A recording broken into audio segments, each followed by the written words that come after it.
nós vamos começar mais um programa em comunhão com o Primaz, e esse é o terceiro vídeo de uma série que nós estamos dedicando a falar sobre o que é ser católico.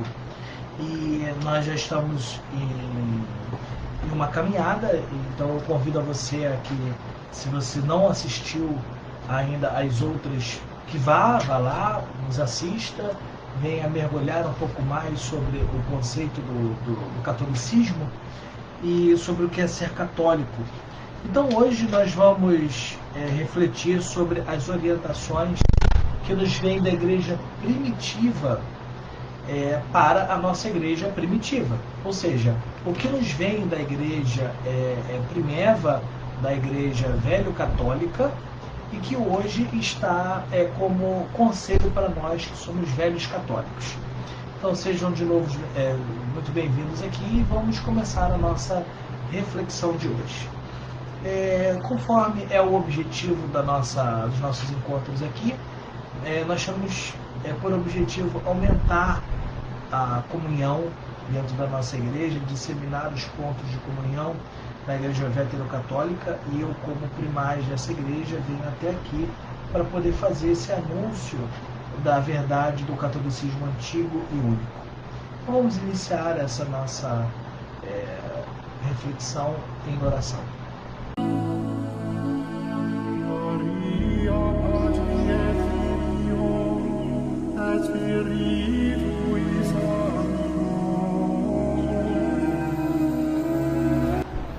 Em nome do Pai, do Filho e do Espírito Santo.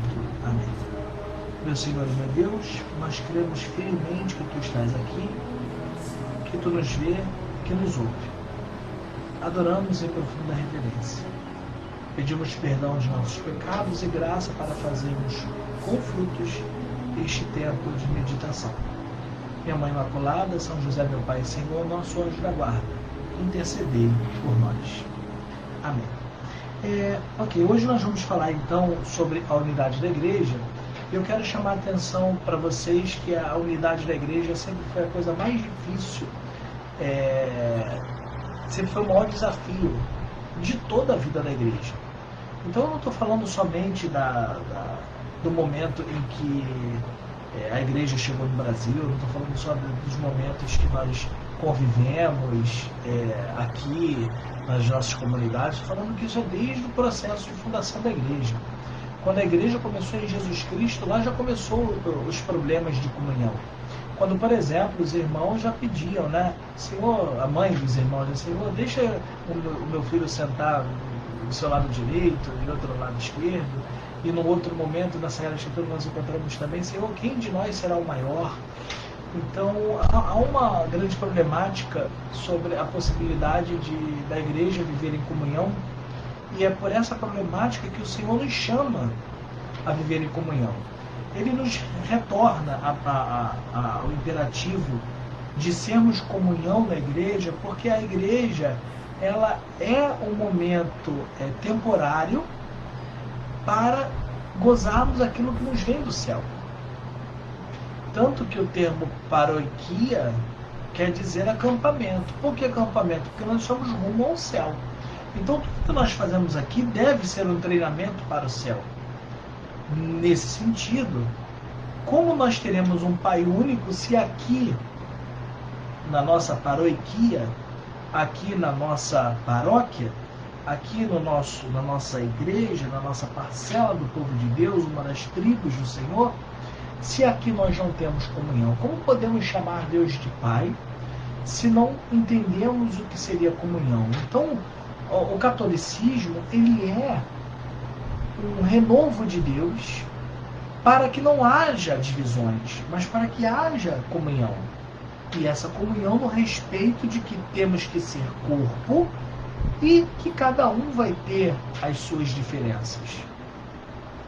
Eu não posso querer a mesma inteligência do pé na mão e a mesma inteligência da mão que existe nas costas. Eu não posso exigir isso, porque a mão tem suas funções. E não é um absurdo quando eu falo para vocês que temos que ter inteligência, a mão de ser inteligente, não é um absurdo. Isso é uma inteligência que nós chamamos de inteligência muscular. Por exemplo, a minha inteligência muscular para fazer cesta de basquete, ela é totalmente ignorante diante da inteligência muscular que tem, por exemplo, o Oscar, que é o cestinha do Brasil, né? Então, existe uma inteligência muscular, sim. Nesse sentido, é necessário termos uma inteligência para podermos manter uma comunhão da igreja, que sempre foi o desafio das igrejas desde a sua fundação, e que, no entanto, é um desafio para a nossa igreja veterocatólica no Brasil, tendo como solução para essa comunhão o catolicismo. Quero abençoar aqui o Padre Cleiton, que está aqui conosco, acabou de nos mandar uma mensagem, dizendo aqui, em comunhão com primais, Deus seja louvado pela sua vida e seu sacerdócio. E eu quero meditar aqui na primeira palavra, que está em Efésios, capítulo 4. E aqui nós temos já o pedido de Paulo. Exorto-vos, pois, prisioneiro que sou pela causa do Senhor, que leveis uma vida digna da vocação ao qual foste chamado, com toda a humildade, amabilidade, com grandeza da alma, suportando-vos mutuamente com caridade. Olha que coisa interessante, tá? Primeiro que Paulo diz que ele é prisioneiro do Senhor. Ou seja, ele não faz nada que está na cabeça dele. Ele faz aquilo que a cabeça da igreja manda. Então Paulo, sendo apóstolo dessas comunidades, ele já se coloca como prisioneiro do Senhor ipso facto, que ele já foi prisioneiro do Evangelho, e como prisioneiro do Evangelho que ele sempre foi, porque ele não faz o que ele quer, ele não faz o que ele gosta, ele faz aquilo que o Senhor manda. E ele faz dentro da parte que lhe cabe como corpo. Então, olha que coisa interessante. Ele é prisioneiro, ele não tem vontade, e ainda exorta a comunidade para que eles vivam uma vida digna da vocação. Mas que falta de dignidade é essa que Paulo está falando? E continua na mesma frase, sendo bastante técnico na mesma oração.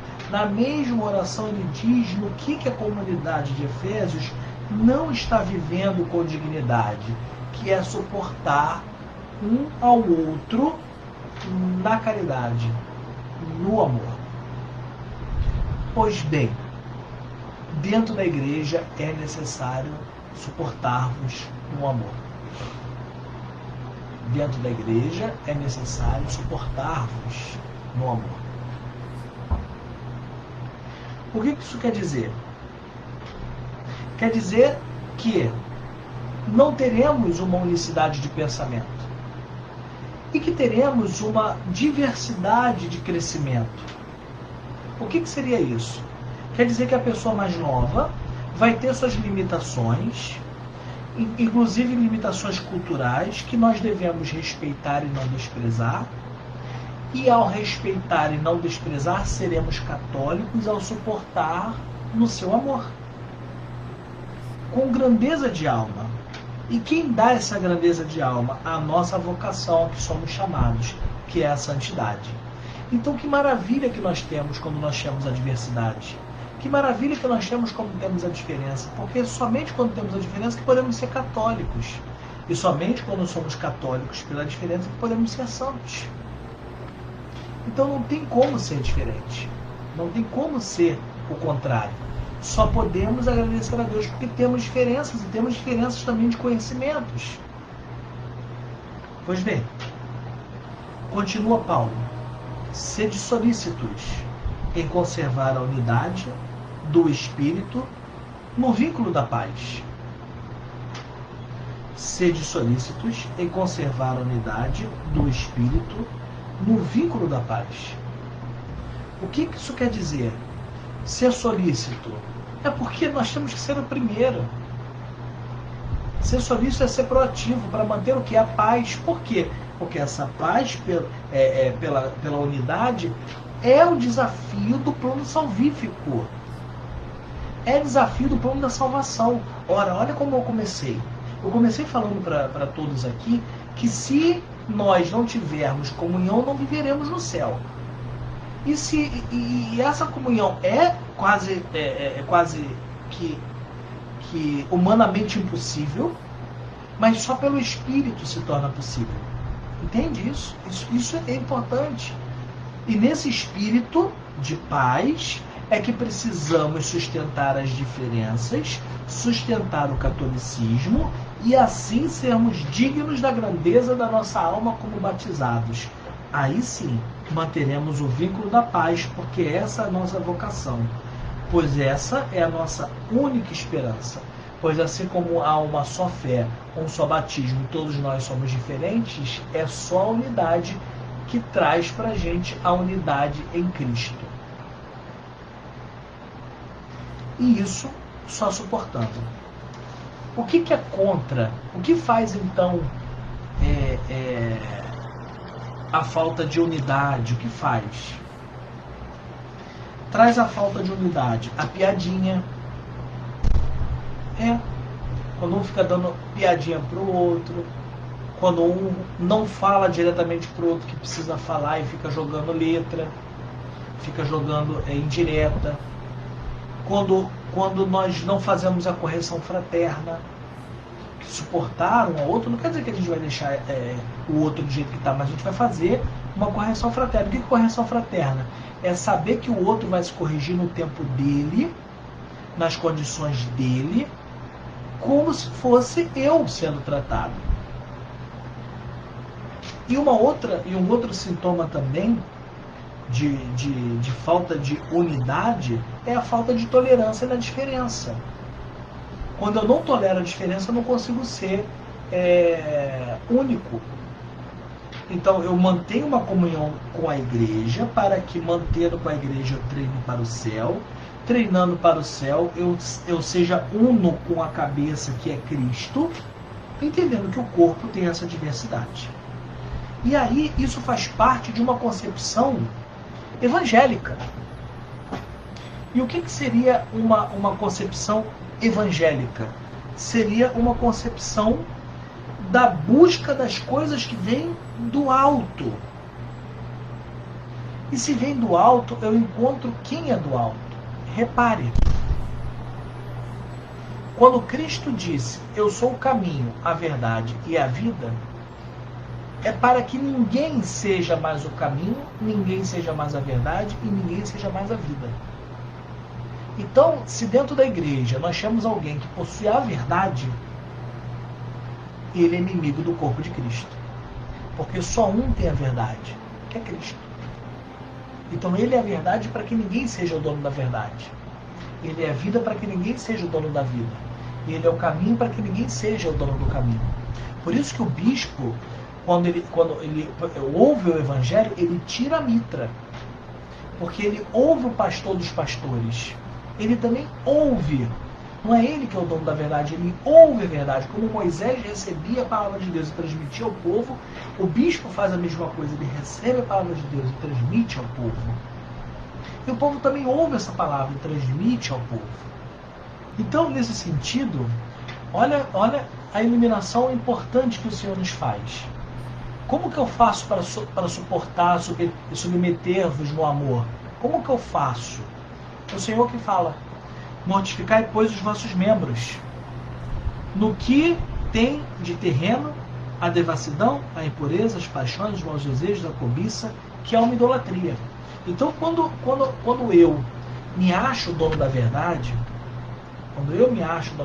quando eu acho que isso tem que ser assim, isso tem que ser assado, fulano tem que ser assim, fulano tem que ser assado, a igreja tem que funcionar assim, a igreja tem que funcionar assim. Quando eu faço isso, eu não estou sendo de Deus, mesmo que eu seja o bispo, porque Paulo se coloca como prisioneiro, então o bispo também não é o dono da verdade, o dono da verdade é Jesus, porque se ele for o dono da verdade, ele é anticristo. Se ele é o dono da verdade, o bispo é anticristo. Se você não é dentro da sua igreja, você é o dono da verdade, você é anticristo. Lamento, vou ser bem direto, mas é a pura verdade. E assim,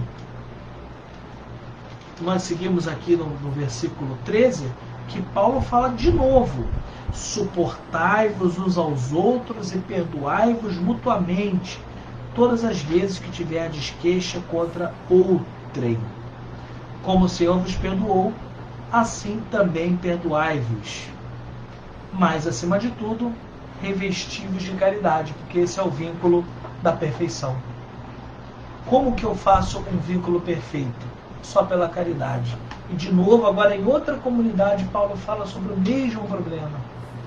Comunguem, sejam católicos, aceitem os diferentes, aceitem as diferenças, não sejam dono da verdade. Então, eu convido a vocês, hoje, meus amigos, a serem cristãos e católicos, suportando uns aos outros, treinando para o reino dos céus, não querendo ser o dono da verdade. Assim nós conseguiremos manter um vínculo que passa pelo amor, pelo perdão, pela tolerância. Não faço o que eu quero, eu faço o que Deus quer. E às vezes essa vontade vem pela vontade do bispo, vem pela unidade com primaz, vem pela unidade com a igreja. Então oremos a Deus nosso Senhor que nos dê a capacidade de perdoar uns aos outros e saber que tolerância não é esperar que o outro entenda o que eu quero ou que eu entenda o que é certo.